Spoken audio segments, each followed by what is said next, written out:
বিষয় বেসরকারি বিশ্ববিদ্যালয়ের শিক্ষা ও বাণিজ্য সংগতি অসঙ্গতি এ বিষয়ে আলাপ করবার জন্য স্টুডিওতে রয়েছেন দুজন সম্মানিত অতিথি। আমাদের সাথে রয়েছেন বাংলাদেশ শিক্ষক সমিতি ফেডারেশনের মহাসচিব এবং ঢাকা বিশ্ববিদ্যালয় শিক্ষক সমিতির সাধারণ সম্পাদক অধ্যাপক ডক্টর নিজামুল হক ভূঁইয়া এবং আমাদের সাথে রয়েছেন বিশ্ববিদ্যালয় মঞ্জুরি কমিশন ইউজিসির সচিব ডক্টর ফেরদৌস জামান তুহিন।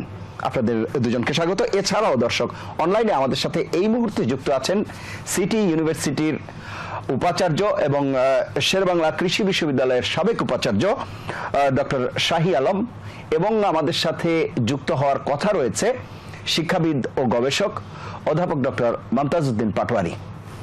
প্রিয় দর্শক, আপনারাও চাইলে এই অনুষ্ঠানে যুক্ত হতে পারেন, করতে পারেন প্রাসঙ্গিক প্রশ্ন। কথা না বাড়িয়ে চলে যাই মূল আলোচনায়। নিজামুল হক ভূঁইয়া, আপনাকে দিয়ে আলোচনা শুরু করছি। আমাদের আজকের আলোচ্য বিষয় বেসরকারি বিশ্ববিদ্যালয়ের শিক্ষা ও বাণিজ্য সংগতি অসঙ্গতি। বেসরকারি বিশ্ববিদ্যালয়ের শিক্ষার মান নিয়ে, সার্বিকভাবে শিক্ষার মান নিয়ে তো বিভিন্ন রকম আক্ষেপ আমাদের রয়েছে, কিন্তু তারপরেও বেসরকারি বিশ্ববিদ্যালয়ে নিয়ে এক ধরনের উদ্বেগ উৎকণ্ঠা রয়েছে শিক্ষার মান নিয়ে, এবং সাম্প্রতিক সময়ে সেই উদ্বেগের পারদ আরও বেড়েছে।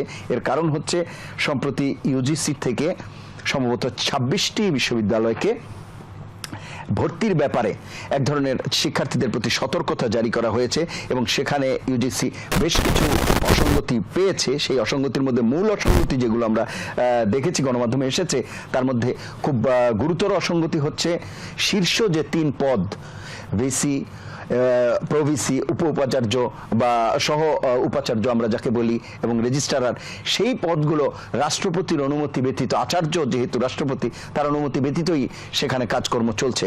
একটি বিশ্ববিদ্যালয় বা যে কোনো প্রতিষ্ঠানে নিয়োগ প্রক্রিয়াই যখন শুরুটাই যখন প্রশ্নবিদ্ধ হবে, তখন তাদের কার্যক্রমের স্বচ্ছতা আমরা কিভাবে আশা করব? হ্যাঁ, ধন্যবাদ মজলিস ভাই আপনাকে, ধন্যবাদ এটিএন বাংলার অসংখ্য দর্শকবৃন্দকে। শুভরাত্রি।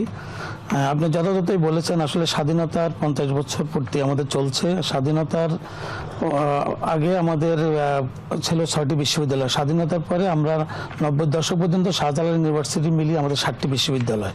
এরপরে 90 দশকের প্রথম দিকে আমাদের নর্থ সাউথ ইউনিভার্সিটি 92 সালে প্রতিষ্ঠিত হয়েছে, এবং নর্থ সাউথ ইউনিভার্সিটি এবং আইউবেট এই 2টা বিশ্ববিদ্যালয় প্রাইভেট বিশ্ববিদ্যালয় যখন আরম্ভ হলো, কারণ যখন দেখা যাচ্ছে আমাদের ডিমান্ড বেড়ে যাচ্ছে, ছাত্রছাত্রীরা প্রাইভেট বিশ্ববিদ্যালয়ে পড়তে পারে, আমাদের ইকোনমি আস্তে আস্তে যখন গ্রোয়িং পর্যায়ে যাচ্ছিল, তখন প্রাইভেট বিশ্ববিদ্যালয়গুলোর ডিমান্ড হচ্ছিল।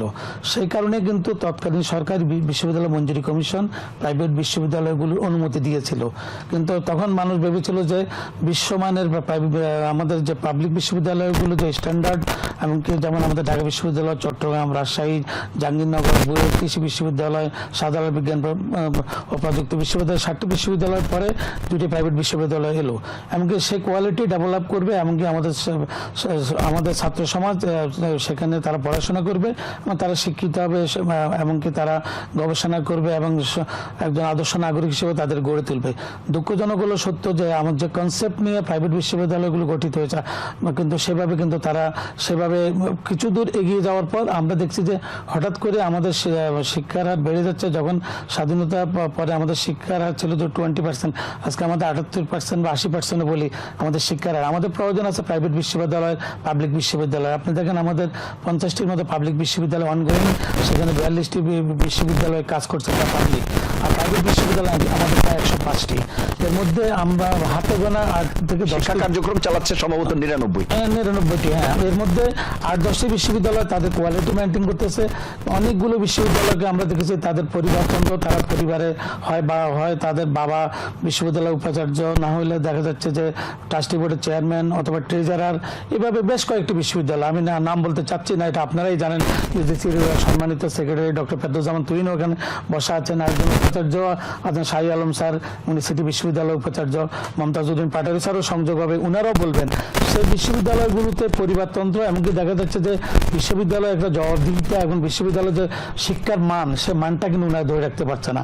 আমি আজকে একজন বিশ্ববিদ্যালয়ের পাবলিক বিশ্ববিদ্যালয়ের এক শিক্ষক আমাকে বললো, স্যার আমি একটা প্রাইভেট বিশ্ববিদ্যালয়ে 6 মাস কাজ করেছি। 6 মাস কাজ করার পর আমি যেটা দেখেছি সে চিত্রটি যে ওরা সিলেবাসটা ঠিক মতো পড়ায় না।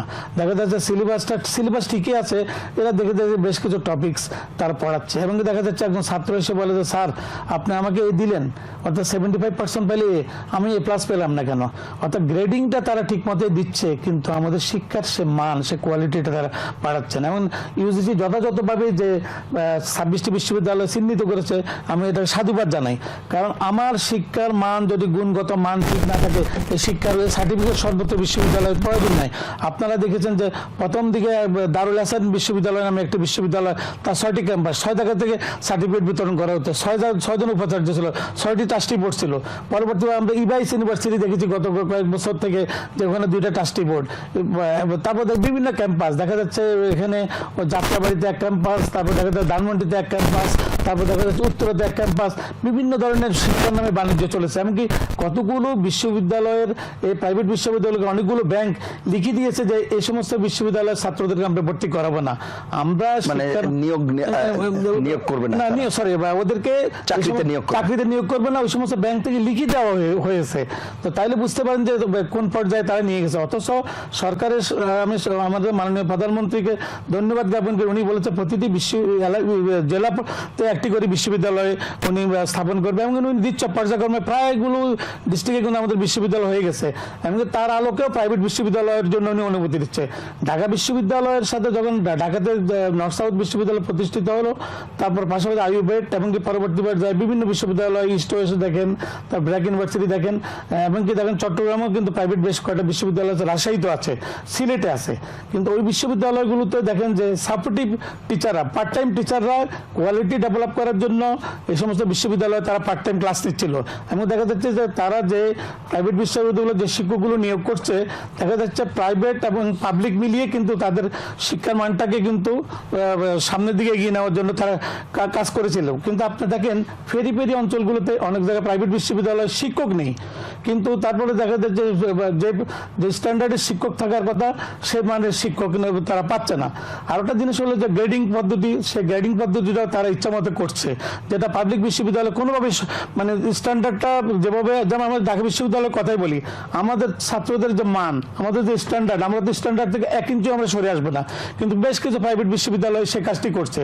তারপরে দেখুন যে তাদের ভর্তি, যেমন একটু আগে আমি ফেরদৌজ্জামান তুহিন বললো যে একটা ইউনিভার্সিটির কথা বললো যে স্যার ওখানে তো 100টি পারমিশন আছে, 50টি পারমিশন আছে, তারা 800 ভর্তি করায়, 1000 ভর্তি করায়। তাহলে এত ভর্তি করার তারা সুযোগটা কিভাবে পাচ্ছে? ইউজিসি, শিক্ষা মন্ত্রণালয় দেখা যাচ্ছে তদন্তকারী ইউজিসিতে শাস্তি দিতে পারে না, তারা একটা অনুসন্ধানী বা একটা তদন্তকারী মন্ত্রণালয়কে দেয়। দেখা যাচ্ছে মন্ত্রণালয়ের কোনো ফাঁক দিয়ে তারা বের হয়ে যাচ্ছে। এমনকি দেখা যাচ্ছে কোনো বিশ্ববিদ্যালয় তারা কোর্টে গিয়ে রিট করে তার টিকে আছে। আমার মনে হয় আমাদেরকে একটা সময় এসেছে আমাদের শিক্ষার মান বাড়ানোর জন্য। বিদেশে দেখুন যে আজকে অক্সফোর্ডের কথা বলেন, হার্ভার্ডের কথা বলেন, জন হপকিন্সের কথা বলেন, হার্ভার্ড বিশ্ববিদ্যালয় $41 বিলিয়ন তাদের সম্পদ আছে। এমনকি তাদের যে কোয়ালিটি শিক্ষা, ওখানে দেখা যাচ্ছে যে তাদের 30% কোটা আছে, তাদের সিনেটর বা তাদের বড় বড় ব্যবসায়ীরা তারা অনেক টাকা দিবে, এমনকি তাদের ওই মানে ছাত্রও হতে হবে। শুধু যে সিনেটরের সন্তান অথবা বড় ব্যবসায়ী সন্তান গিয়ে পড়তে পারবে, তারা সেই ধরনের কোটা রেখেছে। আমাদের এখানে সেই মানটাকে আমরা মেনটেন করি। আমাদের দুই একটা ভালোভাবে প্রাইভেট বিশ্ববিদ্যালয় তারা অনেকভাবে ডাকডোল পেটিয়ে তারা অনেক উন্নত, বিশ্বে এত নম্বর স্থান পেয়েছে এগুলো বলে, কিন্তু দেখা যাচ্ছে তাদের ভর্তির ক্ষেত্রে কি তারা সেই যোগ্যতার মাপকাঠি মেনটেন করে? আমরা দেখেছি যে অনেকগুলো বিশ্ববিদ্যালয়তে দেখা যাচ্ছে, যেন আমরা আগে জানতাম আগে আসলে আগে পাবেন ভিত্তিতে ভর্তি করা, এবং দেখা যাচ্ছে কোনো বিশ্ববিদ্যালয় আপনি যখন আসবেন তখনই ভর্তি হতে পারবেন। অর্থাৎ ওগুলো ওই সমস্ত বিশ্ববিদ্যালয় শিক্ষার্থী নিয়োগ এবং দুঃখিত মানে শিক্ষার্থী ভর্তি, নতুন শিক্ষার্থী নেয়ার প্রক্রিয়া, সেটি যেরকম ভাবে একটি স্ট্যান্ডার্ড মেনটেনের কথা আপনি বলছেন, সে পাশাপাশি শিক্ষক নিয়োগের ক্ষেত্রেও তারা সেটি কতটা মেনটেন করতে পারছে, গ্রেডিং সিস্টেমের কথা বলছেন, সেসব বিষয়গুলো নিয়ে আমি আরো বিস্তারিত আপনার সাথে আলাপ করবো। আমি ডক্টর ফেরদৌজ্জামান তুহিন আপনার কাছে যাব। আপনারা যেই সতর্কবার্তা বলি শিক্ষার্থীদের উদ্দেশ্যে গণবিজ্ঞপ্তির মাধ্যমে জানিয়েছেন, সেখানে বেশ কিছু বিষয় আমি এরই মধ্যে অবশ্য উল্লেখ করেছি, কিন্তু বিস্তারিত যদি আপনি বলেন যে কোন বিবেচনা থেকে বা কোন বিষয়গুলোর গুরুত্ব অনুধাবন করে আসলে আপনারা এই গণবিজ্ঞপ্তিটি জারি করলেন। ধন্যবাদ আপনাকে এবং ধন্যবাদ জানাচ্ছি এটিএন সংলাপে অজস্র শ্রোতা অংশগ্রহণ করছে তাদেরকে। আপনি যথার্থই প্রশ্ন করেছেন। আসলে সেপ্টেম্বরের শেষ সপ্তাহে এই গণবিজ্ঞপ্তিটি আমরা দিয়েছিলাম। আসলে সত্যি কথা বলতে কি, আপনার এটা জাতির বিবেককে নাড়া দেওয়ার জন্য এই বিজ্ঞপ্তিটি দেওয়া হয়েছিল। আমি একটা আপনার সামনে চিত্র তুলে ধরব। বর্তমানে বাংলাদেশে সর্বশেষ Sheikh Hasina science and technology যেটা কিশোরগঞ্জে বেসরকারি হয়েছে, সেই বিশ্ববিদ্যালয়টি সহ আজকে পর্যন্ত বাংলাদেশে বেসরকারি বিশ্ববিদ্যালয়ের সংখ্যা 109টি। এর মধ্যে বাস্তব চিত্র হচ্ছে, আপনি যেটা শুরুতে বলছিলেন যে মহামান্য রাষ্ট্রপতি কর্তৃক ভিসি, প্রো ভিসি, ট্রেজারার এই 3টি পদ নিয়োগ দেওয়া হয়ে থাকে। সেখানে 109টির মধ্যে 99টি শিক্ষা কার্যক্রম চলছে, বাকি 10টা কার্যক্রম চলছে না বিভিন্ন কারণে, কেউ নূতন বা কেউ আপনার পাচ্ছে না, সক্ষমতা নেই। সেই 99টি ইউনিভার্সিটির মধ্যে মাত্র মহামান্য রাষ্ট্রপতি বা চ্যান্সেলর কর্তৃক মাত্র 9টি বিশ্ববিদ্যালয়ের ভিসি, প্রো ভিসি, ট্রেজারার আছে। শুধুমাত্র ভাইস চ্যান্সেলর আছে 69টি বিশ্ববিদ্যালয়, প্রবিসি রয়েছে 22টি বিশ্ববিদ্যালয়, 56টিতে ট্রেজারার। হ্যাঁ, 56টি রয়েছে ট্রেজারার। এটি জাতিকে জানানোর উদ্দেশ্য, এবং এর মধ্যে 21টি ইউনিভার্সিটি আছে যার কোনো ভিসি, প্রবিসি, ট্রেজারার সেটা নেই, এবং সেই ইউনিভার্সিটিগুলোর মধ্যে ফার্স্ট জেনারেশনের ইউনিভার্সিটি আছে, সেকেন্ড জেনারেশনের ইউনিভার্সিটি আছে, ইভেন কি থার্ড জেনারেশনের ইউনিভার্সিটি আছে। আমরা কাজ করে থাকি এদেশের জনগণের জন্য। আমরা এদেশের জনমানুষের ট্যাক্স পেয়ারের পয়সা দিয়ে আমরা রাষ্ট্রীয় কোষাগার থেকে আমরা বেতন ভাতা পেয়ে থাকি। জাতির প্রতি আমাদের দায়বদ্ধতা আছে। একটু আগে প্রফেসর নিজামুল হক ভূঁইয়া বললেন যে দুঃখজনক হলেও সত্যি, আমরা কিন্তু ইতিমধ্যে স্বাধীনতার 50 বছর আমরা পূর্তি করেছি।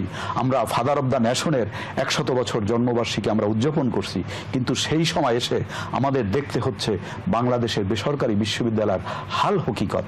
এখানে কয়েকটি ক্রাইটেরিয়া ভাগ করে আমরা এখানে 10টি ক্রাইটেরিয়া, হ্যাঁ 10টি ক্রাইটেরিয়া আমরা বেছে নিয়েছি।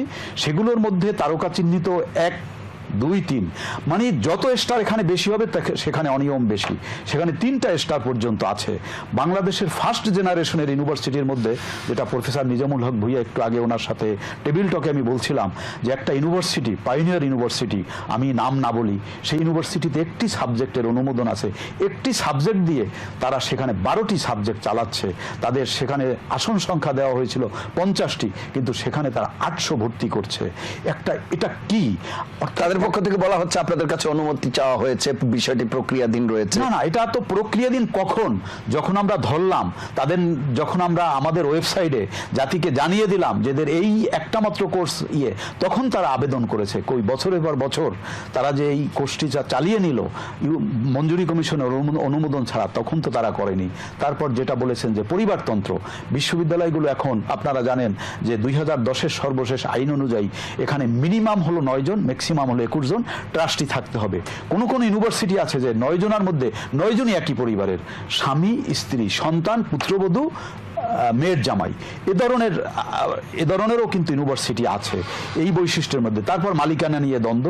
শুরুতে ট্রাস্টি বোর্ডের মধ্যে ভালো সম্পর্ক, কিছুদিন পরে দেখা যাচ্ছে যে সেই দ্বন্দ্বটা বিরাট আকার ধারণ করছে। 3টা-4টা গ্রুপ হয়ে যাচ্ছে, এক একজন এক একভাবে সে ট্রাস্টি করে তাদের মতো করে মন গড়া চালিয়ে যাচ্ছে। পাশাপাশি যে ইউনিভার্সিটিগুলোর অবস্থান ভালো, যারা গভর্নমেন্টের নিয়ম অনুযায়ী ঢাকার মধ্যে বা চিটাগাংয়ের মধ্যে 2 একর জমি নিয়ে বিশাল প্রাসাদ করে ইউনিভার্সিটি চালিয়ে যাচ্ছেন, দুঃখজনক হলেও সত্য যে তাদের কোনো কোনো ট্রাস্টি 2 কোটি 3 কোটি টাকা মূল্যের গাড়ি তারা ব্যবহার করছেন এই জনগণের, এই শিক্ষার্থীদের বেতন যে ভাতা দিচ্ছে সেখান থেকে। এখন আপনি প্রশ্ন করতে পারেন যে আমরা কি করি? হ্যাঁ, আমরা জাতির বিবেককে জাগ্রত করার জন্য আমরা মানুষের কাছে কিন্তু সবচেয়ে বড় আদালত তার বিবেক। আপনি যদি বিবেককে আঘাত করতে পারেন, ওখানে যদি আপনি সত্যিকার অর্থে মানুষকে স্পন্দন করাতে পারেন, মানুষের বিবেক যদি জাগ্রত হয়, সামাজিকভাবে কিন্তু তখন তারা হেয় হয়ে যাবে। এবং সেই বিশ্ববিদ্যালয়ের আমরা এটা পাবলিকলি যখন চলে এসছে, বিভিন্ন পেপার পত্রিকায় মিডিয়ায় চলে আসছে, তারা কিন্তু ওই গাড়ি ফেরত দিতে বাধ্য হয়েছে। এখন কিন্তু ওই যে 5 জন ট্রাস্টি একটা বিশ্ববিদ্যালয়ের গাড়ি নিয়েছিলেন, 5 জনই কিন্তু গাড়ি তারা ফেরত দিয়েছেন। এটা কিন্তু আপনাদের মিডিয়ার কল্যাণে, সোশ্যাল মিডিয়ার কল্যাণে, প্রিন্ট ইলেকট্রনিক মিডিয়ার কল্যাণে। এবং যখন মানুষ জানবে যে আপনার সামাজিকভাবে আপনি এভাবে করছেন, তখন কিন্তু অবশ্যই আপনি একটা সামাজিক দায়বদ্ধতা আপনার মধ্যে শুরু হয়ে যাবে। আপনি লজ্জায় পড়ে যাবেন যে আমরা সঠিক কাজ কাজ করছি না, আমরা আসলে প্রেসার দেওয়ার জন্য, মানুষকে জানানোর জন্য যে আপনার সন্তানদেরকে আপনি কোন ইউনিভার্সিটিতে ভর্তি করছেন, সেজন্যই আমরা 10টা ক্রাইটেরিয়া মেনটেন করে 26টা ইউনিভার্সিটির নাম দিয়ে আমরা এই গণবিজ্ঞপ্তি আমরা জারি করেছি। অসংখ্য ধন্যবাদ। আমি আবারও আপনার কাছে আসব। এরই মধ্যে যারা বিশ্ববিদ্যালয়ে ভর্তি হয়েছে, যেটি নিজামুল হক ভূঁইয়া বলেছিলেন যে এখন অনেক বিশ্ববিদ্যালয় হয়তো যেই আপ টু দ্য মার্ক আমরা চাই সেই মানসম্মত শিক্ষা দিতে পারছে না, কিন্তু তারা তো অলরেডি ভর্তি হয়েছে, সনদ নিয়েছে, তো এই দায়িত্ব তাদেরও না। সেই ক্ষেত্রে ইউজিসির কি করণীয় ছিল কিংবা সেগুলো কিভাবে হলো, সেই বিষয়গুলো নিয়েও আমি আলাপ করব। আমি একটু ডক্টর শাহী আলমের কাছে যাব। অধ্যাপক ডক্টর শাহী আলম, আপনি শুনছিলেন সার্বিক যে পরিস্থিতি বেসরকারি বিশ্ববিদ্যালয়ের ব্যাপারে বলা হচ্ছে, আপনার কাছে কি মনে হয় আসলে চ্যালেঞ্জটা কোথায়? যেই সব অভিযোগের কথা আমরা শুনি তার তো হয়তো সত্যাসত্য রয়েছেই কিছুটা, কিন্তু সামগ্রিকভাবে আপনি চ্যালেঞ্জটি কোথায় দেখছেন, প্রতিবন্ধকতা কোথায়? আপনাকে অনেক ধন্যবাদ।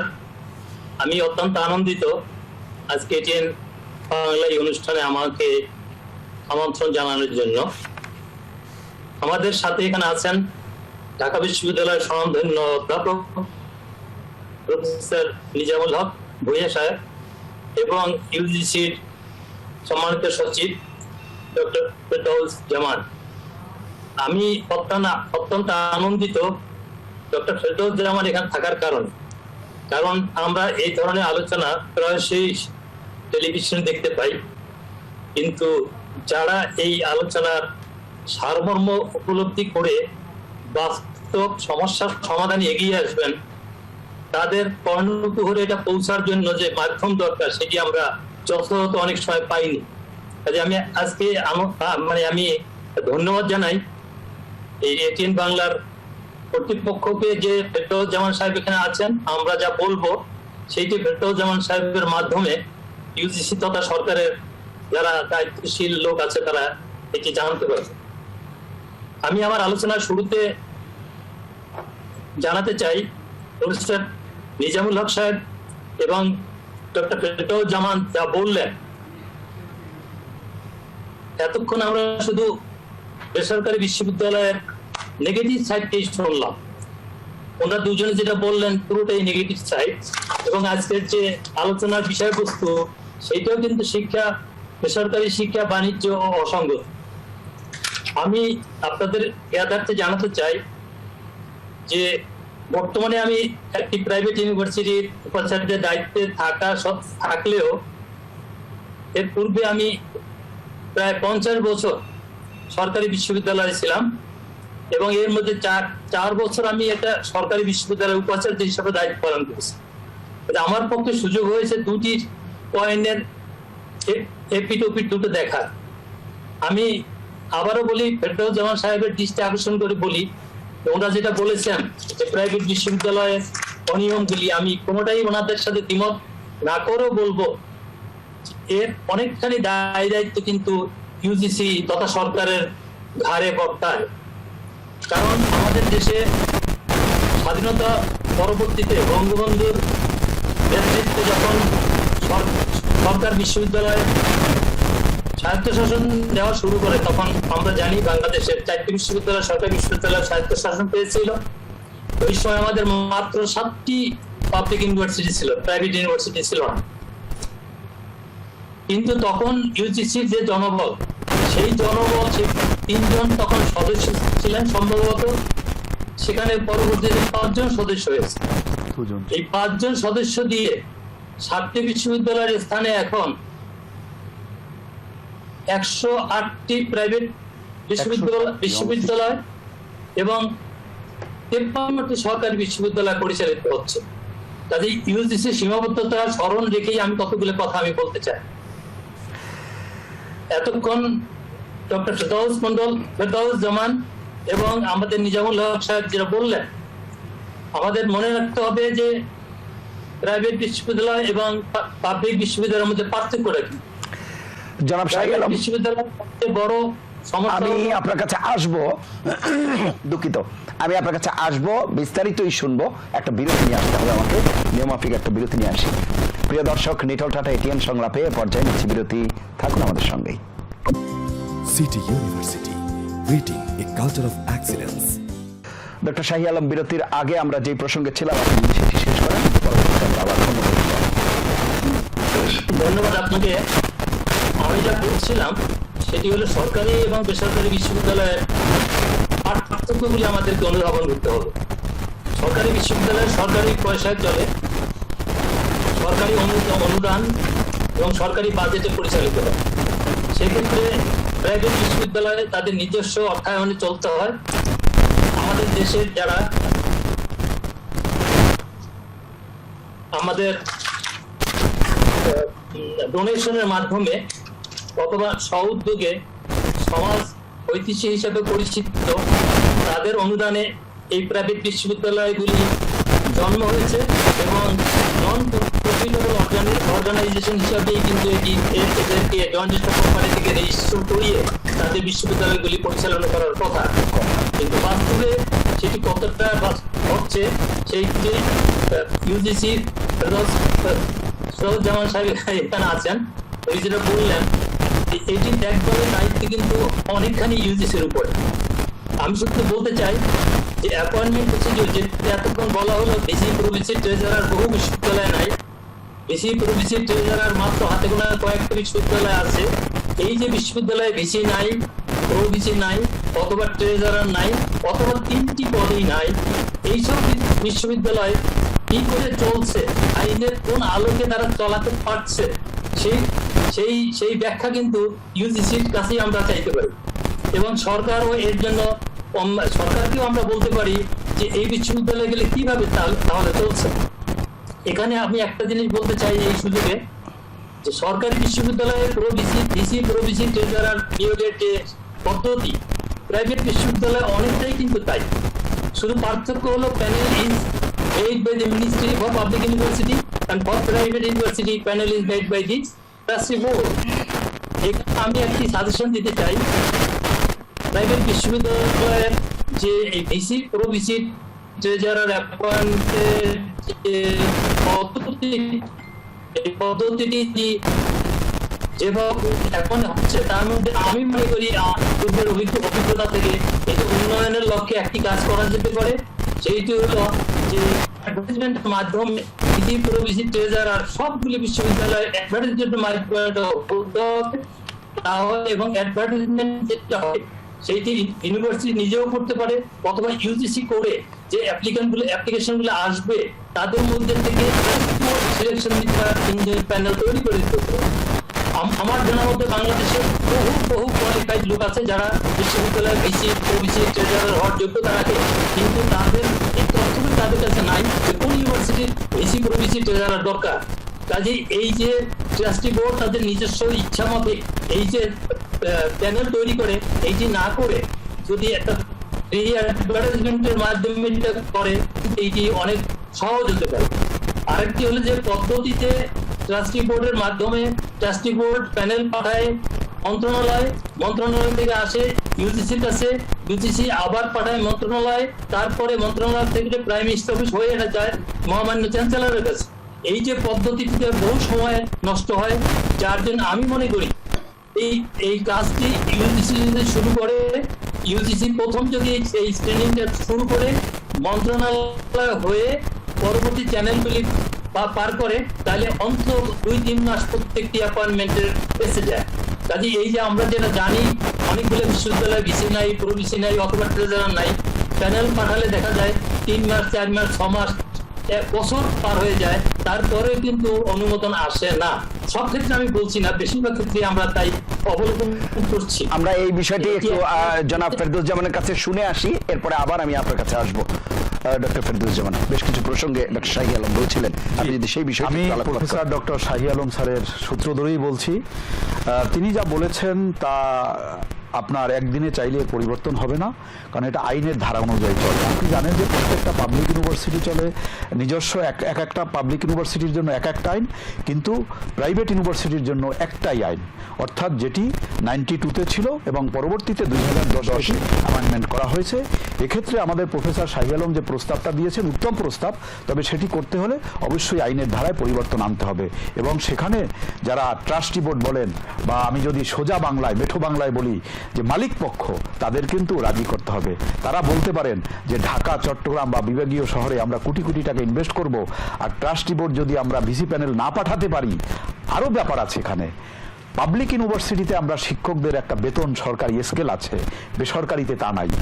কোনো মাননীয় উপাচার্যের যখন আমরা বেতন দেখি 1.5 লাখ টাকা প্রাইভেট ইউনিভার্সিটিতে, আবার কোনো ইউনিভার্সিটিতে 10 লক্ষাধিক টাকা আছেন। This is reality. এটাও কিন্তু একটা ইউনিফর্ম করতে হবে। অর্থাৎ রোমনগরী যেমন একদিকে গড়ে ওঠেনি, এবং প্রফেসর শাহী আলম স্যার যে প্রস্তাব দিয়েছেন এটা কিন্তু চাইলেই একদিনে সমাধান করতে হবে না। সেক্ষেত্রে আইনের অবশ্যই এখানে আইন আপনার পরিবর্তন আনতে হবে। পাশাপাশি ট্রাস্টিদের নিয়ে মিটিং করে তারপর তারা যদি একমত হন, সেখানে একটা স্ট্যান্ডার্ড বেতন স্কেল দাঁড় করাতে হবে, তবেই কিন্তু এটি সম্ভব। কারণ আপনার ইউনিভার্সিটি আপনি চালাবেন, আপনার পয়সায় চলবে, সেখানে কিন্তু আমি বেতন নির্ধারণ করে দিতে পারি না, কারণ আমি তো ওখানে কোনো সাবসিডি দিচ্ছি না, বেতন দিতে পারছি না। এই বাস্তবতা যদি এক সময় মিট করা যায়, তখনই এই প্রশ্নটা আসতে পারে যে ইউজিসি তখন সেক্ষেত্রে ভিসি প্যানেল করে সরাসরি শিক্ষা মন্ত্রণালয় তথা প্রধানমন্ত্রীর ওখানে তখনই পাঠাতে পারেন। আইনের পরিবর্তন দরকার, পাশাপাশি এটা একটা অভিন্ন সিদ্ধান্ত নেওয়া দরকার, এবং সেখানে বেতন কাঠামো দরকার। আচ্ছা, আরেকটি, এটি তো আপনি বললেন, আরেকটি বিষয় আপনার কাছে প্রশ্ন ছিল যে এই যে যাদের ব্যাপারে আমরা উদ্বেগ উৎকণ্ঠা প্রকাশ করছি, এবং যে মূল পয়েন্টের কথা আমরা বলছি, বেশ কিছু পয়েন্টের আপনি অ্যারাইজ করেছেন এখানে, যেটি শীর্ষ 3 পদে যে অনুমোদনবিহীন নিয়োগ, সেটি যেমন বলছেন, পাশাপাশি সাবজেক্টের অনুমোদন নেই, তারপরে বিভিন্ন ক্যাম্পাসের অনুমোদন নেই, হয়তো সেই ঠিকানায় যে সেই ক্যাম্পাসের অস্তিত্ব পাওয়া যাচ্ছে না। এই বিষয়গুলো তো আসলে হঠাৎ করেই হয়নি, দীর্ঘদিন থেকে তারা যেই প্র্যাকটিসটা করে আসছিল, সেই ক্ষেত্রে ইউজিসির ভূমিকা কি ছিল? উনি অবশ্য লোকবল সংকটের কথা বলেছেন। এর পাশাপাশি আর কি কোনো চ্যালেঞ্জ ছিল বা প্রতিবন্ধকতা ছিল যার জন্য আপনারা এই বিষয়গুলো অ্যাড্রেস করতে সময় লেগেছে? আপনি যথার্থই বলেছেন। আসলে আপনার ইউজিসির সীমাবদ্ধতা আছে। এই বাস্তবতার আলোকে, এই বাস্তবতার নিরিখে, এটা যখন দেশ স্বাধীনের পরে বঙ্গবন্ধু 1973 সালের প্রেসিডেন্ট অর্ডার 10 দিয়ে ইউজিসি প্রতিষ্ঠা হয়, এবং উনি এর এফেক্ট দিয়েছিলেন 72-এর 16ই ডিসেম্বর থেকে। অর্থাৎ প্রথম আমরা যখন স্বাধীনতার পরে প্রথম যখন আমরা বিজয় দিবস পালন করি, সেই বিজয় দিবস থেকে, তখন জনবল ছিল ইউজিসিতে 78 জন। এখন সেই জনবল মাত্র 250।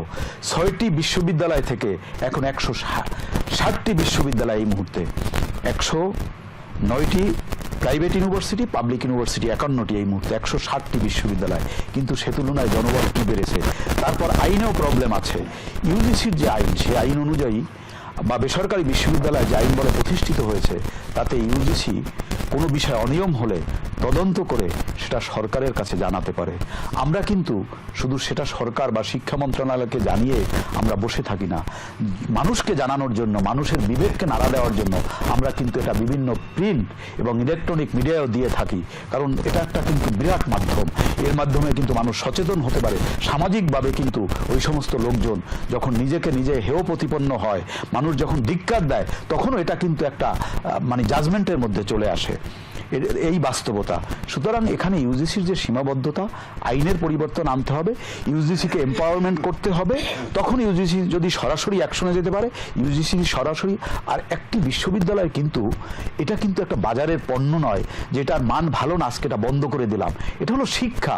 এখানে শিক্ষার্থীরা ভর্তি হচ্ছে। ওই বিশ্ববিদ্যালয়ে যদি আজকে একটা নির্দিষ্ট সংখ্যক শিক্ষার্থী থাকে, আজকে আপনি ভর্তি করলেন, তাদের শিক্ষা জীবন কি হবে? ওরা তো নিরপরাধ। বলছেন যে একটা ট্রায়াল আর এররের মধ্যে দিয়ে যেতে হবে, এবং তাদেরকে পর্যায়ক্রমে হয়তো সেই উন্নয়নের জায়গাটায় আমরা যাবো। It's a continuous process. আমি আসবো আপনার কাছে। আমাদের সাথে যুক্ত হয়েছেন অধ্যাপক মমতাজউদ্দিন পাটোয়ারী। অধ্যাপক মমতাজউদ্দিন পাটোয়ারী, অসংখ্য ধন্যবাদ আপনাকে আমাদের সাথে যুক্ত হওয়ার জন্য। আমরা যে আলোচনাটি আজকে করছিলাম সেটি হচ্ছে বেসরকারি বিশ্ববিদ্যালয় শিক্ষার এবং বাণিজ্য, সঙ্গতি অসঙ্গতি।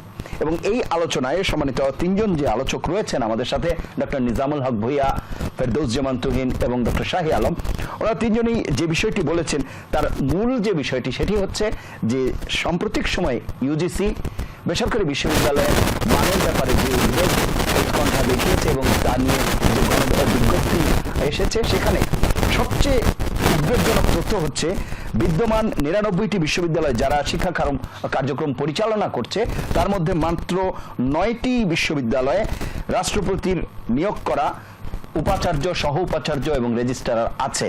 বাকি 69টিতে উপাচার্য, 22টিতে সহ উপাচার্য এবং 56টি রাষ্ট্রপতি নিয়োগ করা কোষাধ্যক্ষ রয়েছে।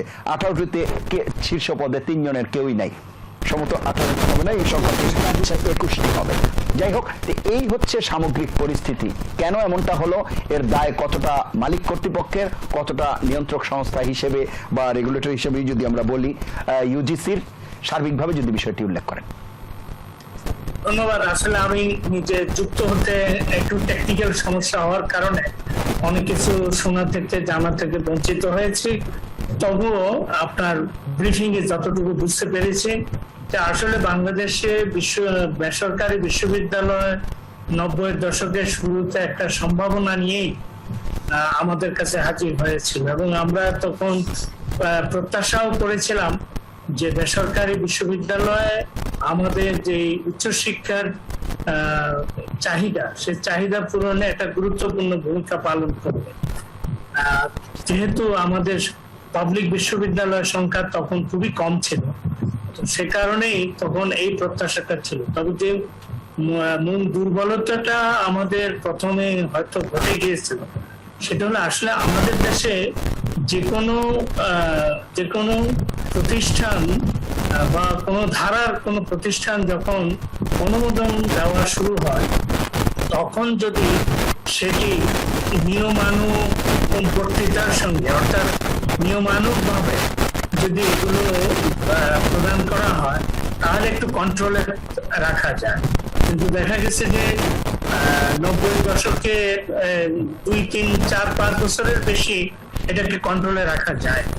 এরপরেই কিন্তু একেবারে নিয়ন্ত্রণহীন অবস্থার দিকে চলে গিয়েছিল এবং যারা এই বিশ্ববিদ্যালয় শিক্ষার গুরুত্বের সঙ্গেই জড়িত নয় বা যাদের বোঝার মতো নয়, তারাও কিন্তু অনেকে এই বিশ্ববিদ্যালয় স্থাপন করে আসলে ব্যবসা বাণিজ্য ইত্যাদি করার একটা লক্ষ্য নিয়ে নানা ধরনের বিশ্ববিদ্যালয় একেবারে বাহারি নামের, এমনকি বিদেশি ব্রাঞ্চ, বিদেশি নামে বিশ্ববিদ্যালয় এখানে চালু করেছিল। মানে আমাদের যে আমরা বলি আর কি, এটি খুব কৌতুক করেই বলা হয় অনেক সময় যে দেশ মহাদেশ সেগুলো নাম তো চিন্তাই হয়েছে, আমাদের দিক সেগুলো চিন্তাই হয়েছে এবং আমাদের যে দিকের কর্নার আছে সেগুলো চিন্তাই হয়েছে, কর্নারগুলো পর্যন্ত বেসরকারি বিশ্ববিদ্যালয় খেয়ে ফেলেছে। এই শুধু মানে সমস্যাটি সেই জায়গায়ও নয়, মানে আরেকটি বিষয় আপনি বলছিলেন যে অর্থ উৎপাদন করার বা রাতারাতি বিত্ত বৈভবের মালিক হওয়ার, কিন্তু বেসরকারি বিশ্ববিদ্যালয়ের কথা তো সিটি ইউনিভার্সিটির যে ভিসি উনি বলছিলেন ডক্টর শাহী আলম যে এটি অলাভজনক প্রতিষ্ঠান। তাহলে কেন মানুষের এত আগ্রহ এর মধ্যে? আমি জানি না অলাভজনক হলে কতদিন টিকে থাকবে। এখন এটি লাভের এই অডিট কে কতটুকু করতে পারছে জানি না। তবে অনেকগুলো বেসরকারি বিশ্ববিদ্যালয় খোলার পরে খুব দ্রুত অনেক টাকা পয়সা তারা উপার্জন করেছিল এবং তারা সেই টাকা পয়সা আসলে শিক্ষায় তাদের যে গুণগত মান সেটি বৃদ্ধি করার চাইতে তাদের ব্যক্তির পকেটে অর্থাৎ মালিকের পকেটের দিকেই অনেকটা বেশি গিয়েছে। সেটা আমি নিজে খুব কাছ থেকে অনেকগুলো বিশ্ববিদ্যালয়কে দেখেছি। তো আসলে সবাই খারাপ তা নয়, সবাই ভালো তাও নয়। জি, তবে যেটা ঘটেছে সেখানে শুধু মালিক নয়, এমন সব মানহীন শিক্ষার্থীদের ভর্তি করিয়েছে, নামে মাত্র ভর্তি করিয়েছে, টাকাটা নিয়েছে, শিক্ষাটা দেওয়ার মতন শিক্ষক সেখানে নেই। এরকম বহু শিক্ষা প্রতিষ্ঠান কিন্তু যদি আপনি গত 20 বছর আগে বা 30 বছর আগেও খোঁজ নেন অনেকগুলো পাবেন এবং সেগুলো সেভাবেই হয়েছে। কিন্তু আবার বেশ কিছু বিশ্ববিদ্যালয় যে 8টা-9টাকে আমরা বলি সিরিয়াস, হ্যাঁ, তারা কিন্তু সত্যিকার অর্থে এখানে শিক্ষার যে কাজটি দায়িত্বটি তারা পালন করেছে বলে, যদিও সেগুলো অনেক কস্টলি বিশ্ববিদ্যালয় হিসাবে অভিজাতদের জন্যই হয়েছে অনেকগুলো, তো ম্যাক্সিমাম, তাহলে তারপরেও কিন্তু সেখানকার লেখাপড়ার একটা মান তারা কিন্তু ধরে রেখেছে, অর্থ নিয়েছে, মানও দিয়েছে। সে কারণে সেখান থেকে সেই বিশ্ববিদ্যালয়গুলো থেকে পাশ করে শিক্ষার্থীরা দেশে বা বিদেশে সব জায়গায় গিয়ে কর্মসংস্থানের তাদের সুযোগ তারা সৃষ্টি করতে পেরেছে। কিন্তু বেশিরভাগ, আমি বলবো অন্তত 80% বেসরকারি বিশ্ববিদ্যালয় তারা কিন্তু এই দায়িত্বটা পালন করতে আসেনি। তারা এসেছে, এটা অনেকটা মাছ ব্যবসার মতো, অনেকে এখান থেকে ছুটেও গেছে, অনেকে এখান থেকে সরে যেতে বাধ্য হয়েছে। হয়তো কেউ কেউ চেষ্টা করছেন, কিন্তু তারা কতটা আসলে সেইভাবে মানে শিক্ষা, একটা বিশ্ববিদ্যালয় it's not a matter of joke. এটা একটা পানের দোকান নয় বা আলু পটল তরকারি বিক্রির জায়গা নয়। এটা আসলে এখানে একটা প্রতিষ্ঠান, এটা একটা এরিয়া, এটা এখানে অনেকগুলো মানে শিক্ষার্থী, শিক্ষক, কর্মকর্তা, কর্মচারীদের এখানে একটা সমাহার ঘটবে, যেখানে লেখাপড়া, যেখানে গবেষণা ইত্যাদি অনেক কিছুই ঘটবে। সেই বিষয়গুলোর কিন্তু অনেকেরই তাগিদ ঠিক মতো ঘটেনি, এবং এটাকে নিয়ন্ত্রণ করার জন্য ইউজিসি তখন আজ থেকে 15-20 বছর আগে কিন্তু এর সক্ষমতা আরো অনেক কম ছিল। আমি মনে করি যে যতগুলো ব্রাঞ্চ বাংলাদেশে গত 20-30 বছরে উচ্চশিক্ষার ক্ষেত্রে বের হয়েছে, ইউজিসির কিন্তু ততটা ব্রাঞ্চ থাকা উচিত ছিল। যেমন ইউজিসির যে সম্মানিত সদস্য যারা হয়, তারা ঠিক সেভাবে, যেমন এগ্রিকালচারাল ইউনিভার্সিটি গুলোর জন্য একটি, বুয়েটের মতন শিক্ষা প্রতিষ্ঠানের জন্য অন্য, পাবলিকের জন্য আলাদা, প্রাইভেটের জন্য আলাদা, ফিশারিজের জন্য আলাদা, ম্যারিনের জন্য আলাদা। এই ধরনের যদি ব্রাঞ্চ ভিত্তিক যদি ইউজিসির নিয়ন্ত্রণ না থাকে, তাহলে কিন্তু বেসরকারি বা এমনকি আমাদের পাবলিক বিশ্ববিদ্যালয়গুলোরও মানের কিন্তু যে সংকটটা আমরা শুরু থেকে দেখছি, সেটা কিন্তু ভয়াবহ। এমন অনেকগুলো পেরিফেরিয়াল পাবলিক ইউনিভার্সিটিও তারাও কিন্তু মান নিয়ে দাঁড়াতে পারছে না, কারণ মান নিয়ে দাঁড়াতে গেলে সেখানে যে ধরনের শিক্ষক যাওয়ার দরকার, সেই নীতিমালাই তো আমাদের দেশে নেই। আমাদের এখানে ঢাকা বিশ্ববিদ্যালয় তৈরি হয়েছে কলকাতা বিশ্ববিদ্যালয়ের শিক্ষক দিয়ে, আবার চট্টগ্রাম বিশ্ববিদ্যালয়, রাজশাহী বিশ্ববিদ্যালয় তৈরি হয়েছে ঢাকা বিশ্ববিদ্যালয়ের প্রবীণ শিক্ষকদের দিয়ে, অর্থাৎ অভিজ্ঞ শিক্ষকদেরকে নিয়েই নতুন বিশ্ববিদ্যালয় হয়।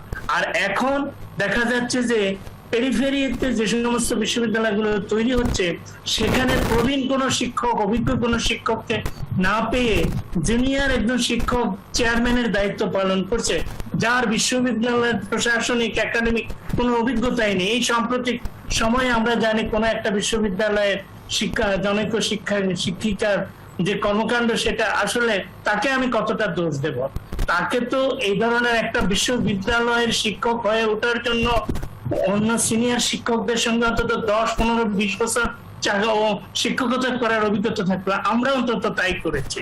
আমাদের যে শিক্ষকতার 40 বছর আমরা অতিক্রম করেছি, তার একটা বড় অংশই সিনিয়র শিক্ষকদের কাছ থেকে আমরা অনেক কিছু শেখার সুযোগ পেয়েছি। সুতরাং এই যে একটা বিশ্ববিদ্যালয়, একটা শিক্ষকদেরও শেখার সুযোগের মধ্যে নিতে হয়। সেই প্রাইভেট বিশ্ববিদ্যালয়গুলোর মধ্যে আমি অনেকগুলোতে নিজে গিয়ে দেখেছি, আমাকে 2-1 জায়গায় ইনভাইটও করেছে, আমি 2-4 বার গিয়ে সেখানকার অবস্থা দেখে আমি চলে আসতে বাধ্য হয়েছি। কারণ আসলে হয়তো দেখা যাচ্ছে যে বিশ্ববিদ্যালয়ে যারা পড়ানোর জন্য যোগ্যতা হয়নি, তারাই সেখানে পড়াচ্ছে, কি পড়াচ্ছে, এবং তারা পরীক্ষা নিচ্ছে, ভালো পাস নাম্বার দিয়ে দিচ্ছে, ছাত্ররা খুব ভালো মানে খুশি হয়ে তারা চলে যাচ্ছে সার্টিফিকেট নিয়ে। এই সার্টিফিকেট দিয়ে তাদের আসলে কি হচ্ছে? অসংখ্য ধন্যবাদ। আমি আবারও আসবো আপনার কাছে, আমাকে একটা নিয়মাফিক বিরতি নিতে হচ্ছে। প্রিয় দর্শক, নিটল টাটা এটিএন সংলাপে পর্যায়ে নিচ্ছি বিরতি, থাকুন আমাদের সঙ্গে। City University, creating a culture of excellence. Ferdous Zaman Tuhin, আমি আপনার কাছে আসবো, কিন্তু তার আগে আমি একটু শুনে আসি ডক্টর শাহী আলমের কাছে। ডক্টর শাহী আলম, আপনি বলছিলেন যে এই সীমাবদ্ধতার কথা, সেগুলো একটু শুনবো। যে আমি আবারও বলতে বাধ্য হচ্ছি, যারা আমরা এখন আলোচনায় এসেছি, আমরা শুধু নেগেটিভ সাইডকেই দেখছি প্রাইভেট বিশ্ববিদ্যালয়। যেহেতু আমি একটা প্রাইভেট বিশ্ববিদ্যালয় এখন প্রতিনিধিত্ব করছি, আমি প্রাইভেট বিশ্ববিদ্যালয়ের কতগুলি বাস্তব সমস্যা আপনাদেরকে তুলে ধরছি, অবশ্যই অবশ্যই, এটি ফেরদৌস জামানের মাধ্যমে হয়তো সরকার মহলে পৌঁছতে পারে। এই যে আমরা বারবার শুনছি অননুমোদিত ক্যাম্পাস, অননুমোদিত প্রোগ্রাম, অননুমোদিত ছাত্রছাত্রীর সংখ্যা, আমি আমার বক্তব্যের শুরুতেই বলেছি যে প্রাইভেট বিশ্ববিদ্যালয় is run by the fees of the students, tuition fee যারা দেয় দিয়ে আমরা করি। ছাত্রছাত্রী সংখ্যা যে প্রোগ্রাম বলছে, প্রোগ্রাম এবং অনুমোদিত ক্যাম্পাস, অনুমোদিত প্রোগ্রাম, এটি খুব কম বিদ্যালয়ে এখন আসছে। আসলে একসময় হয়তো ছিল আমাদের মতো যারা স্বনামধন্য সিটি বিশ্ববিদ্যালয়, যেমন আমি বলতে পারি আমাদের অনুমোদিত ক্যাম্পাসও আমরা নাই, অনুমোদিত করি না। কিন্তু যে সংখ্যক ছাত্রছাত্রী আমাদের অনুমোদনের সময় এখন থেকে 7, 8, 10, 12, 15 বছর আগে দেওয়া হয়েছিল, সেই ছাত্র সংখ্যা দিয়ে এখন যদি ইউনিভার্সিটি চলে তাহলে বিশ্ববিদ্যালয়ের কর্তৃপক্ষ বিশ্ববিদ্যালয় চালাতে পারবে না। এটি হলো বাস্তবতা। সেক্ষেত্রে ইউজিসির দায়িত্ব হলো যে ছাত্র সংখ্যা বাড়িয়ে দেয়া। ইউজিসি আমাদের সম্প্রতি জানিয়েছে আমরা ট্রাইমেস্টারে যারা পড়াচ্ছি সেই প্রোগ্রামগুলি 22 সেমিস্টারে যেতে হবে। 22 সেমিস্টারে যাওয়ার জন্য কিন্তু আমরাও মানসিকভাবে প্রস্তুত এবং আমরাও মনে করি কোয়ালিটি এডুকেশনের জন্য 22 semester is much better than trimester. কিন্তু ট্রাইমেস্টারে গেলে আমাদের ছাত্র সংখ্যা কত হবে, আমাদের ছাত্র সংখ্যা যে বাড়াতে হবে, এইটি বাস্তব চিত্র কিন্তু ইউজিসি আমাদেরকে কোনো ধ্যান ধারণা এখনো দিচ্ছে না। ইন এডিশন আমি আরেকটা বাস্তব উদাহরণ দিই আপনাদের কাছে।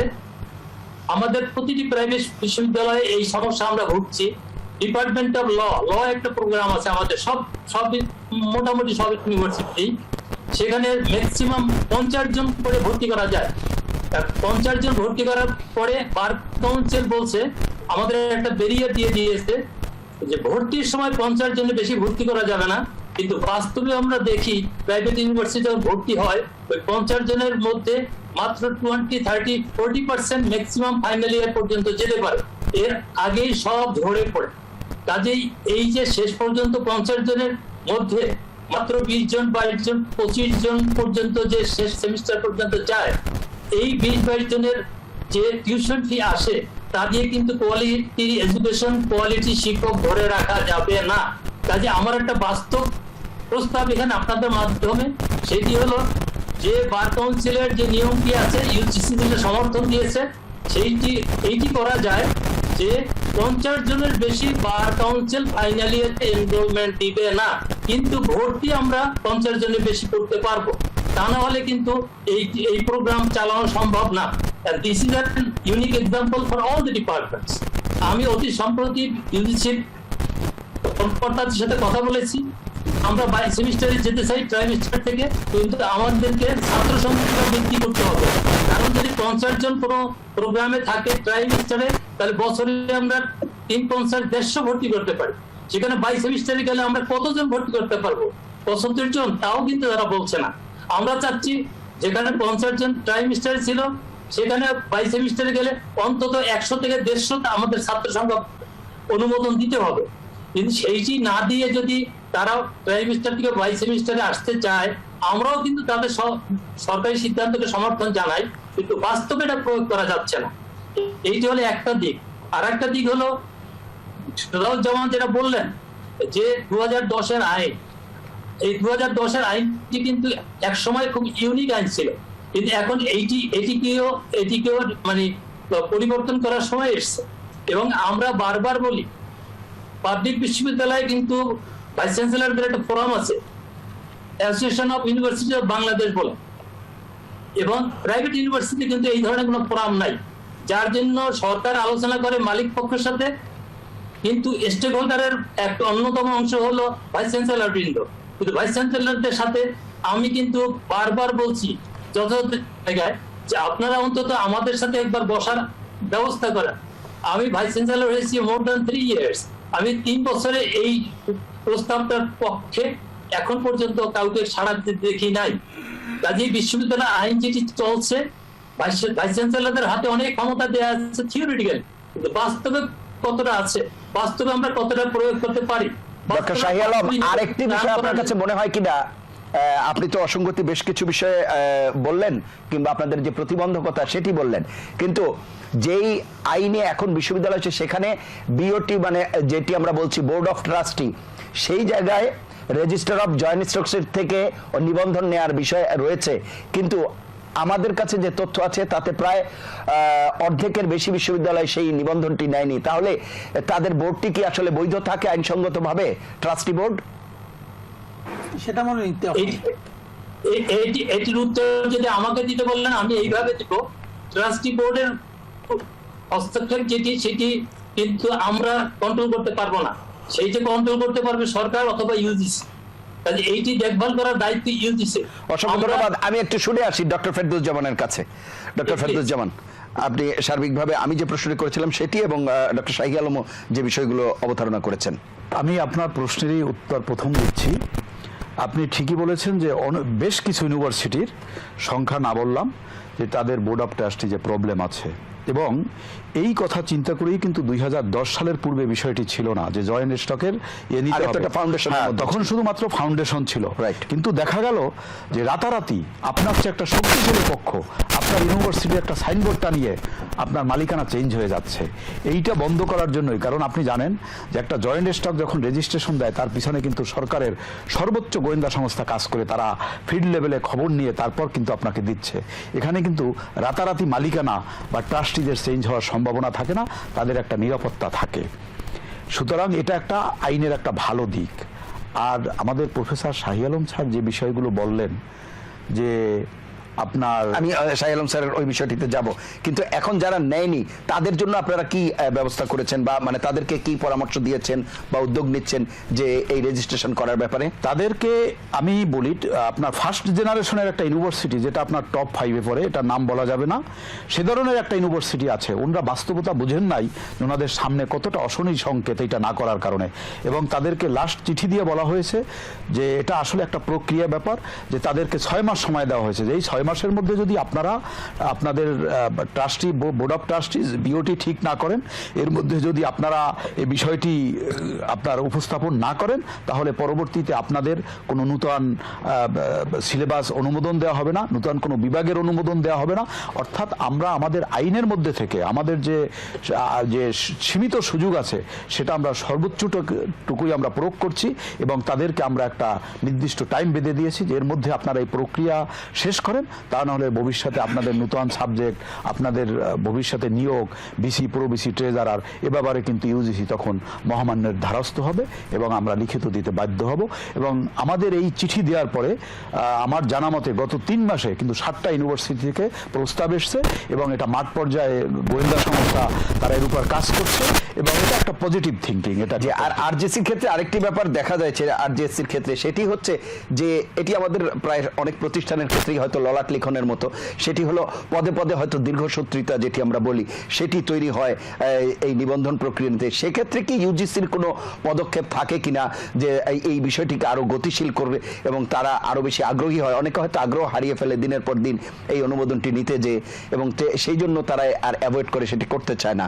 এই ব্যাপারে আপনার বক্তব্য কি? আপনি ঠিক বলেছেন যে আসলে ওখানে নির্দিষ্ট কোনো টাইম ফ্রেম দেওয়া নেই তো। আর আপনাদের যে বাংলাদেশে যে কোনো অফিসই বলেন, সরকারি অফিসে আসলে জনবলের সংকট রয়েছে। হ্যাঁ, এটা আপনি যথার্থই বলেছেন যে অনেক সময় অনেক ইউনিভার্সিটির খোঁজখবর নিতে গিয়ে 6 মাস 9 মাস লেগে যাচ্ছে। তবে আমি মনে করি যে নূতন যে আমরা যে আইনের উপর কাজ করছি এখন, যেটা পরবর্তী অ্যামেন্ডমেন্টে যাচ্ছে, সেখানে কিন্তু এই দিকটা বলা আছে যে 90 ডেজের মধ্যে ইয়েস অর নট বলে দিতে হবে, যে তাকে ইউনিভার্সিটি দেওয়া যায় কি যায় না, তার সেই ক্ষমতা আছে কি নেই, এটা 90 ডেজের মধ্যে বলে দিতে হবে। এটা যদি পরবর্তীতে 90 ডেজ চলে আসে তখন এই ক্ষোভটা থাকবে না, এবং যথার্থই যে আমরা জানবো যে আমরা একটা টার্গেট আছে, আমরা 90 ডেজের মধ্যে আমরা জানতে পারছি যে আমরা আসলে ইউনিভার্সিটি পাওয়ার মতো আমাদের যোগ্যতা আছে কিনা। এটা আমাদের নূতন যে আমরা অ্যামেন্ডমেন্ট করার জন্য যে কাজ করছি সেখানে এটা একটা টাইম ফ্রেম দিয়ে। অসংখ্য ধন্যবাদ। আমি একটু ডক্টর মমতাজউদ্দিন পাটোয়ারির কাছে যাব। অধ্যাপক মমতাজউদ্দিন পাটোয়ারি, সার্বিকভাবে যে পরিস্থিতিগুলো আমরা এখানে আলোচনা করলাম, উত্তরণের পথ কি বলে মনে করেন? যদি 2-1 বাক্যে সেই বিষয়টি বলেন। উত্তরণের পথ হচ্ছে যে নিয়ম মেনে চল, নিয়ম সকল পক্ষকে মানতে হবে। মানে বেসরকারি বিশ্ববিদ্যালয় যারা করছেন, দিয়েছেন, অনেক বছর হয়েছে, কিন্তু তারা খুব সাফল্য দেখাতে পারছেন না। নিয়মের ক্ষেত্রে এক্সিস্টিং যে ল আছে সেটি কি সাফিসিয়েন্ট, নাকি নিয়মের ক্ষেত্রেও আপনি সংস্কার মনে করছেন আনতে হবে, নাকি যেগুলো এখন পর্যন্ত আছে এগুলো বাস্তবায়নই আমাদের জন্য চ্যালেঞ্জ? না, সংস্কার যদি করতে হয় সেটা অগ্রগামী সংস্কার হয়। সংস্কার অর্থ এই নয় যে এটাকে ইজি যা আছে সেটাকে আরো নিচে নামিয়ে ফেলা। সেই রকম সংস্কার যেন না হয়। সংস্কার অবশ্যই প্রয়োজন হলে অবশ্যই হবে, কিন্তু সেটা নির্দিষ্ট, সেটার জন্য ইউজিসির স্বীয় কর্তৃপক্ষ আছে এবং তারা সেই বিষয়গুলো ভালো করে পর্যালোচনা করেই কেবল করতে পারে। এবং আমি মনে করি যে বেসরকারি বিশ্ববিদ্যালয়গুলোর অনেকগুলোই এখনো নিয়ম কানুন শৃঙ্খলার মধ্যে পরিপূর্ণভাবে আসতে পারেনি। যারা এই খাতে অর্থাৎ উচ্চশিক্ষা নিয়ে থাকতে চায় তাদেরকে স্ট্রাগল তো অবশ্যই করতে হবে, স্ট্রাগল না করলে তো তারা টিকে থাকতে পারবে না। কিন্তু সেই স্ট্রাগলটা তারা নিয়ম নীতি শৃঙ্খলা মেনেই যেন করে এবং কোয়ালিটি তাদের যেটা ডেভেলপ করতেই হবে, স্টুডেন্টদের কোয়ালিটি ডেভেলপ করতে হবে। এবং যে কোনো শিক্ষা প্রতিষ্ঠান যখন তার শিক্ষার গুণগত মান বৃদ্ধি করতে পারে তখন কিন্তু তার ছাত্র সংখ্যার খুব বেশি অভাব হয় না। বেসরকারির মধ্যেও দেখা যাচ্ছে অনেকগুলোতে কিন্তু ছাত্ররা ভর্তি হওয়ার জন্য হুমড়ি খেয়ে পড়ে এবং ভালো ছাত্ররাই সেখানে যায়। আবার অনেকগুলো আছে সেখানে যায় খারাপ ছাত্ররা, যাদের হাতে একটা সার্টিফিকেট দরকার আছে, সে তাদের উপর নির্ভর করে যেসব বেসরকারি বিশ্ববিদ্যালয় অগ্রসর হতে চায় তারা খুব বেশি দিন অগ্রসর হতে পারবে না। সে কারণেই আমি মনে করি যে ইউজিসি যে নিয়ম কানুন সেগুলো টাইম টু টাইম আরো বেশি উন্নত হবে, আধুনিক হবে, যুগোপযোগী হবে, বিজ্ঞানের শাখা প্রশাখাগুলো আরো যেন বর্ধিত হবে এবং স্টুডেন্টদেরকে সেদিকেই প্রমোট করতে হবে এবং একই সঙ্গে সেই ধরনের শিক্ষক, সেই মানের শিক্ষক দিয়ে বিশ্ববিদ্যালয়গুলোকে যদি আমরা রান করাতে পারি। এখন তো দেখা যাচ্ছে যে বিভিন্ন বিভাগীয় শহরে অনেক ব্রাঞ্চ সেখানে চলে গেছে, অনেকগুলো বেসরকারি বিশ্ববিদ্যালয় সেখানে প্রতিষ্ঠিত হয়েছে, কিন্তু সেইগুলোকেও নিয়ন্ত্রণে আনা, সেইগুলোকেও মানে মধ্যে আনা, এটা একটা বিরাট চ্যালেঞ্জের মধ্যে আমি মনে করি। অসংখ্য ধন্যবাদ। আমরা একটু শুনে আসি ডক্টর নিজামুল হক ভূঁইয়া, আপনি শুনছিলেন সার্বিকভাবে যদি আলোচনা শেষ করি। ধন্যবাদ। আমি যেটা শাহী আলম স্যার যেটা বললেন, যে আমি আর ফেরদৌজ্জামান তুহিন যেটা বলেছি, আমরা বলেছি যে প্রাইভেট বিশ্ববিদ্যালয়ে কিন্তু আমাদের শিক্ষাক্ষেত্রে কিন্তু তারা একটা বিপ্লব করেছে। কর্পোরেট হাউসে আমাদের কিন্তু অনেক কোয়ালিটি সম্পন্ন ছেলেবেলে ছাত্রছাত্রী আমরা পেয়েছি এবং তারা জব করছে। পাবলিক বিশ্ববিদ্যালয়ের পাশাপাশি সে কর্পোরেট হাউসে আমাদের বেশ কয়টা প্রাইভেট বিশ্ববিদ্যালয় থেকে যে সমস্ত ছাত্ররা পাশ করেছে তারা কিন্তু জব করছে, এমনকি দেশের বাইরেও কিন্তু তারা ক্রেডিট ট্রান্সফার করে গিয়ে ওই সমস্ত দেশে তারা খুব ভালো করছে। এটা আমাদের বিশাল ক্রেডিট। কিন্তু আমাদের মূল সমস্যা হলো যে একটা বিশ্ববিদ্যালয়কে বলা হলে 50 সিট তারা 800 ভর্তি করাচ্ছে, এমনকি যে পরিমাণ টাকা তারা ইনকাম করেছে। তারপরে একটা বিশ্ববিদ্যালয়কে সিটি দেওয়া হয়েছে যে নাম করা বিশ্ববিদ্যালয়, তারা ট্রাস্টি বোর্ডের সদস্যরা তারা গাড়ি ফেরত দিয়েছে। এগুলো দুঃখজনক। কারণ ফেরদৌজ্জামান তুহিন যথাযথই বলেছে, আমরা চাই না যে আমরা চাই যে সংস্কার, এমনকি আরেকটা জিনিস আছে যে স্বাধীন শিক্ষা কমিশন। এখন সময় এসেছে যেটা আমরা যেমন আপনার ডক্টর আতাউর রহমান অক্সফোর্ডে জব করতেন, তারপর ওনাকে পারভেজ মোশাররফ এনে পাকিস্তানের স্বাধীন শিক্ষা কমিশনের দায়িত্ব দিয়েছেন এবং তাদের শিক্ষাক্ষেত্রে মারাত্মক যুগান্তর পরিবর্তন হয়েছে। আমাদের ইউজিসি, আমাদের শিক্ষা মন্ত্রণালয়, আমাদের প্রাইভেট বিশ্ববিদ্যালয়, পাবলিক বিশ্ববিদ্যালয়, আমরা এতদিকে টানাটানি রশি টানাটানি না করে একটা জায়গা থেকে যদি আমরা নিয়ন্ত্রণ করতে পারি, আমরা শিক্ষার মান, গুণগত মানও আমাদের আসবে। এমনকি আমাদের সেক্ষেত্রে আমাদের শিক্ষক নিয়োগ থেকে শুরু করে আমাদের কোয়ালিটেটিভ শিক্ষা এবং শিক্ষক আমরা পাবো। আমাদের মমতাজুদ্দিন পাটোয়ারি স্যার যথাযথই বলেছেন যে আমি যদি অভিজ্ঞ শিক্ষক, কোয়ালিটি সম্পন্ন শিক্ষক, প্রবীণ শিক্ষক, যাদের অভিজ্ঞতা আছে, এই সমস্ত এমনকি যদি আমরা নিয়োগ দিতে না পারি তাহলে কিন্তু আমাদের শিক্ষার মান, গুণগত মান পরিবর্তন হবে না। আর ওটা জিনিস হলো প্রাইভেট বিশ্ববিদ্যালয়, অনেকগুলো প্রাইভেট বিশ্ববিদ্যালয় আমরা দেখেছি তারা রিসার্চে প্রচুর পরিমাণ টাকা খরচ করে, এমনকি তাদের ল্যাব ট্যাব অনেক স্ট্যান্ডার্ড। এমনকি আমি অভিভূত, আমি নর্থ সাউথের একটা এক্সাম্পল দিতে, তাদের ফার্মাসিতে তৎকালীন আমাদের স্বাস্থ্যমন্ত্রী তাদের 100 সিটের জায়গায় আরো 100 সিট বৃদ্ধি করে দিয়েছে। ওদের ছাত্ররা সেখান থেকে বেরোচ্ছে, রিসার্চ করতেছে। তারপর দিয়ে ব্র্যাক ইউনিভার্সিটি বলেন, ইস্টের কথা বলেন, আমাদের চট্টগ্রামে নতুন একটা বিশ্ববিদ্যালয়, ফোর্থ সিটি ইন্টারন্যাশনাল ইউনিভার্সিটি বলেন, এরকম অনেকগুলো ইউনিভার্সিটিতে দেখা যাচ্ছে যে তারা কোয়ালিটির ক্ষেত্রে তারা কম্প্রোমাইজ করছে না। যারা কোয়ালিটির ক্ষেত্রে কম্প্রোমাইজ করবে না সেই বিশ্ববিদ্যালয়গুলো টিকে থাকবে। আর ট্রাস্টি বোর্ডরা যেন ভালো উপাচার্যগুলো নিয়োগ করেন। অনেক ট্রাস্টি বোর্ড দেখা যায় তাদের নিয়ন্ত্রণে উপাচার্য থাকবেন কিনা, সেক্ষেত্রে তারা দুর্বল দেখে যে তাদের কথা শুনবে, সেক্ষেত্রে শিক্ষাবিদ কিনা, উনি ভালো প্রশাসক কিনা সেটা না দেখে তারা সেদিকেও যায়। আমি মনে করি যে ওনাদের উচিত যে ভালো শিক্ষাবিদ, ভালো এই যে আমাদের মমতাজুদ্দিন পাটারি স্যার, আমাদের শাহী আলম স্যার যিনি শেরেবাংলা কৃষি বিশ্ববিদ্যালয়ের উপাচার্য, এই লেভেলের প্লাস হলো যে আমাদের অনেক শিক্ষক আছে কোথাও উপাচার্য হয় না কিন্তু ওনার ভালো যোগ্যতা আছে, মেধা সম্পন্ন, এই সমস্ত শিক্ষকরা আপনাদের উপাচার্য হিসেবে নিয়োগ দেন, তাহলে বিশ্ববিদ্যালয়ের শিক্ষার মানও বাড়বে, ছাত্রদের কোয়ালিটিও বাড়বে এবং শিক্ষাকে উনি ভালোভাবে নিয়ন্ত্রণ করতে পারবে। আমরা সেদিকে সেটাই আমরা চাচ্ছি। অসংখ্য ধন্যবাদ আপনাদের চারজনকে অনুষ্ঠানে অংশ নেওয়ার জন্য। আমাদেরও সেই প্রত্যাশা। প্রিয় দর্শক, এই ছিল আজকের নিটল টাটা এটিএন সংলাপ। পরবর্তী অনুষ্ঠান দেখার আমন্ত্রণ জানিয়ে বিদায় নিচ্ছি। সবাই ভালো থাকবেন, সুস্থ থাকবেন, আশা করি এটিএন বাংলার সঙ্গেই থাকবেন। আল্লাহ হাফেজ। City University, creating a culture of excellence.